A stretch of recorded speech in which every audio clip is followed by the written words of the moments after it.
So yung mga katambay, good morning, good morning, good morning, good morning, good morning, good morning. Good day all. Yan.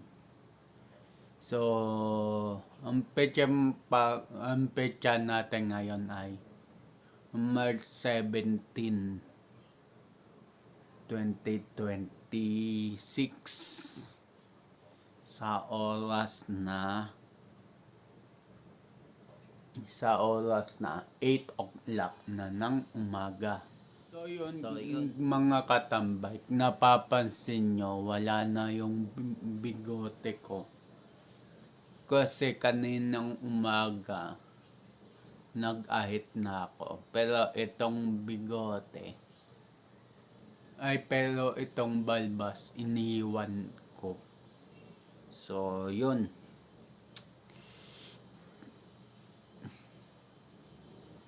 So, okay naman tignan.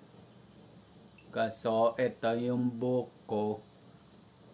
Umaangat siya kahit pilit na dapa akong gawin.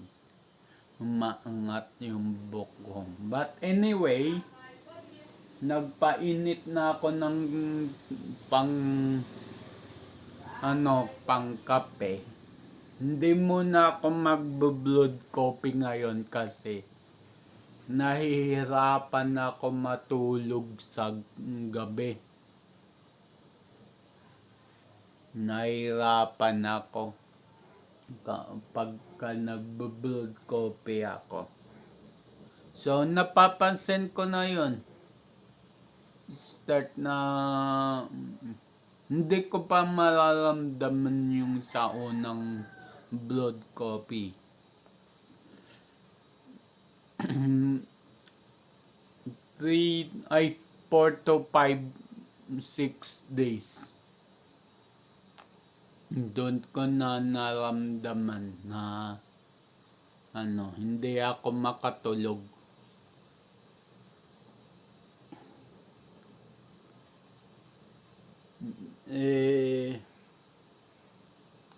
Yun. Simula yun, hindi. Babalik muna ako sa timpla na kape. Yung kinakape ko dati. Yung timpla black coffee. Tsaka creamer na walang asukal. Tignan ko kung anong improvement.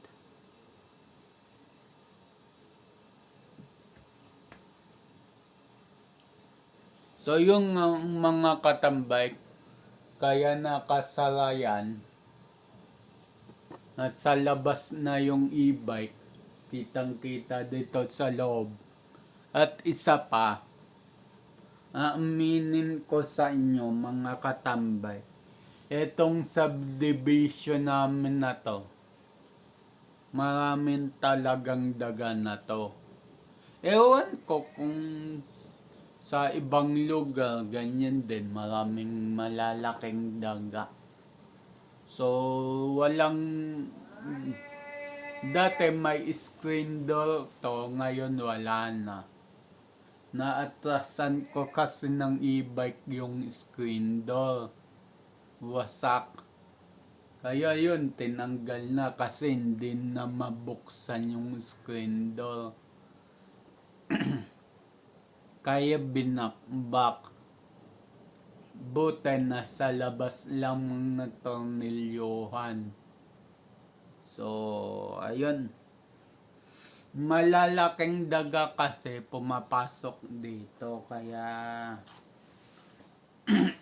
ayun, syempre, bilang nag-iingat,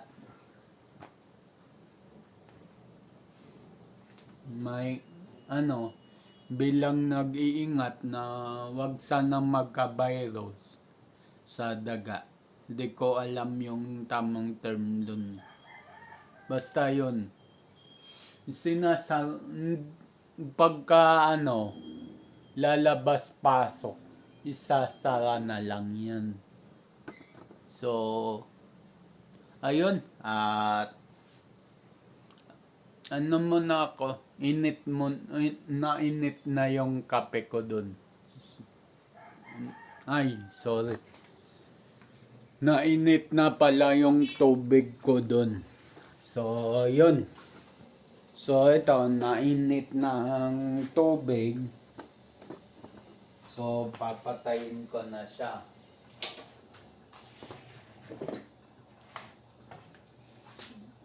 Basa muna ng kamay kasi mainit yung hawakan.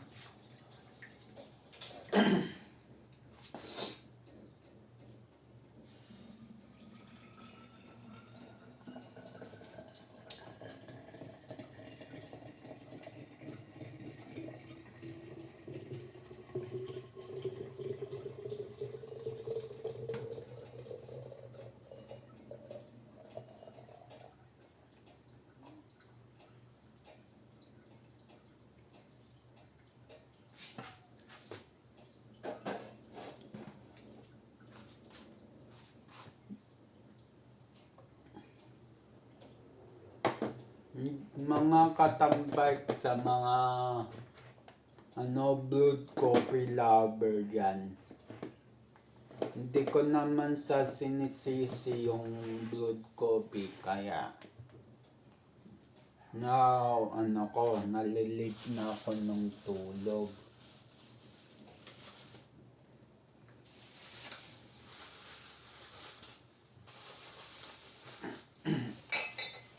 Titignan ko lang yung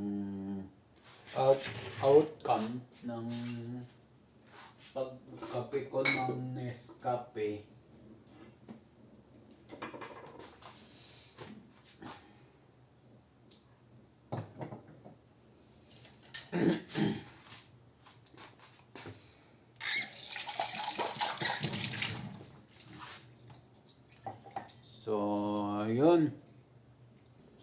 So, yun mga katambay, ito lang ang almusal ko kasi nagmamadali din ako, aalis din ako at pupunta ko dun sa kabilang bahay sa Kamarin. So, ayun, at so yun, tatawagan ko muna ang aking mother para ma-confirm ko ano pa yung ipapadala dun. So, mga katambak at okay na. Yung nisingkap ko. Na-miss ko tong nisingkap kaya bumili ko eh.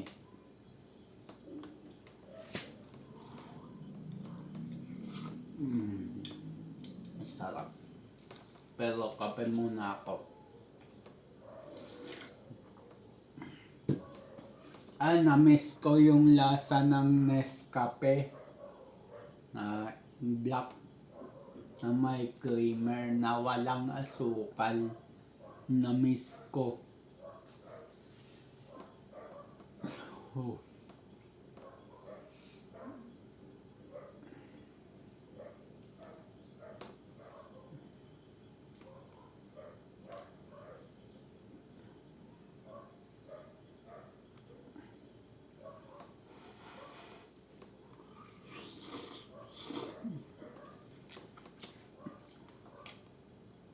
Naghanap ako kahapon sa Save Mall ng yung cup noodles na quickie. Wala. Yun pala, wala daw talaga. Sabi ko sa nakausap kong HR. Wala talaga.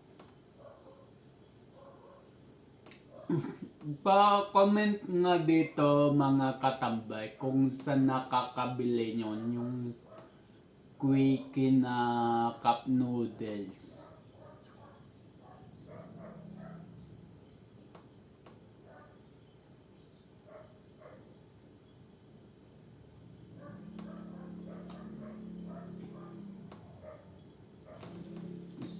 yun, kain muna ako.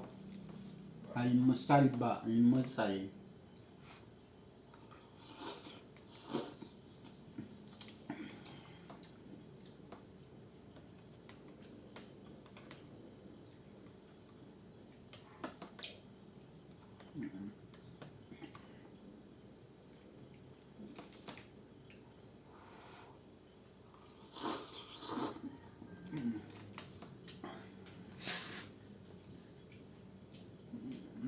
So, yun. Sarap. Ayun nga pala. Bubumbahan ko yung gulong ni Bik Bik. Ni Lolo Bik Bik kasi kada labas ko ng garahe na napaplat. So, eto pambomba ko. Yan. Yan o. Yan o. Ano siya? Type-C charger siya. Ano, Type-C. Ano siya? Hindi siya digital. Etong 2.5 na yan. Ano, papel lang yan. Pero yan yung ano, yung kulay itim kung nakikita nyo. Itim na guwet. Yan ang yung umaangat. So, yun. Yung isa kong pambomba, ito kasi, madali na malobat. Kaya bumili ko neto pang backup.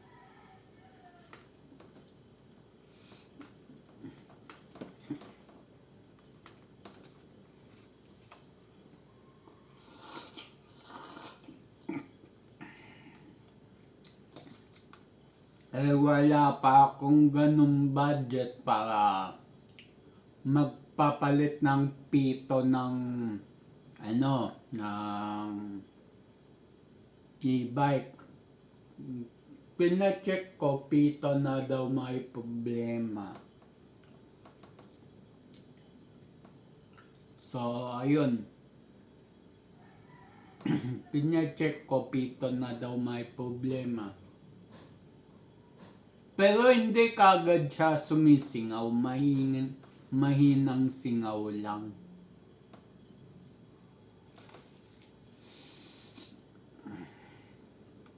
So, yun. At ubusin ko lang muna to.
Sarap.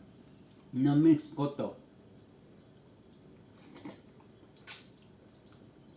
Pero ang hinahanap-hanap ko, yung Quickie na cup noodles.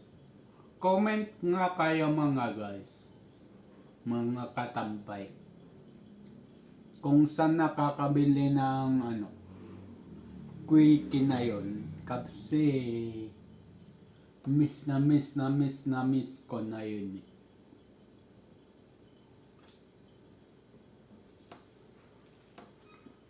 So, ayun.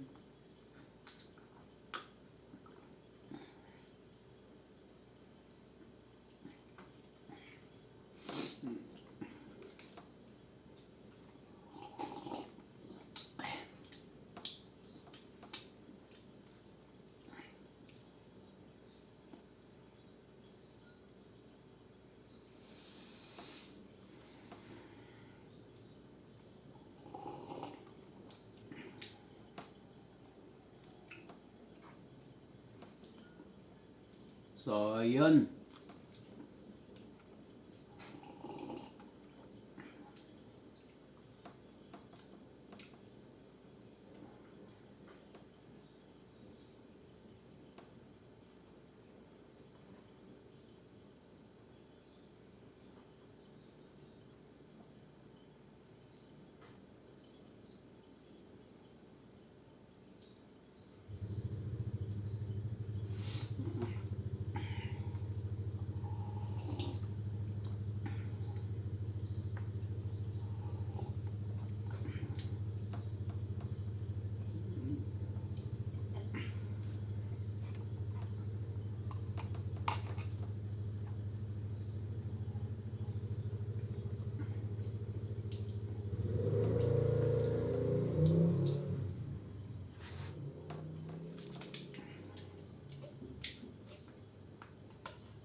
Tapos na ako kumain ng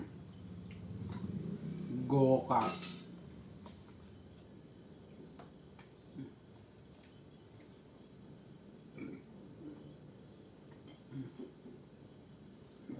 Nakalagay dito Go-Cup Lucky Me Beef. So yun.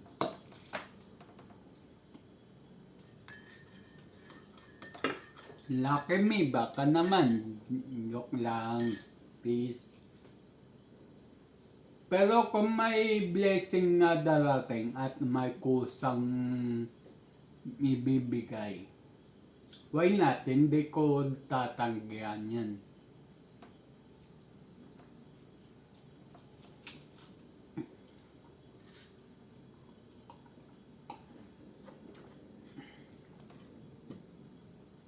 So, yun.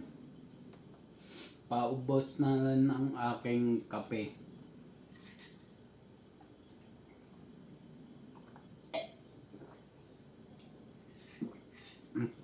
And then, hindi muna ako mag-uulong kasi walang uulungan. So, ayun. So, yung mga katambay tapos na rin ako dito mag-almusal. And then, yon ilalagay ko na sa backpack yung mga dadalhin ko.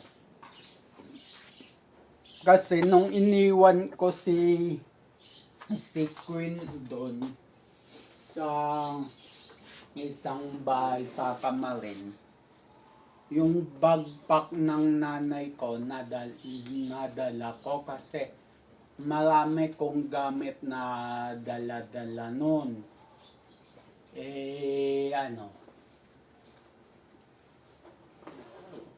Tawag dito, mahirap na.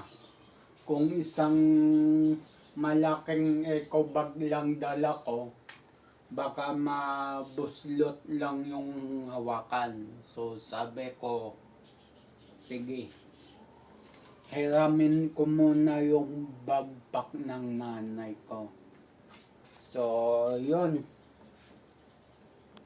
So yung mga katambay, tapos na ako magbomba ng gulong ng e-bike. So yun, lobat na siya, i-charge ko. Bali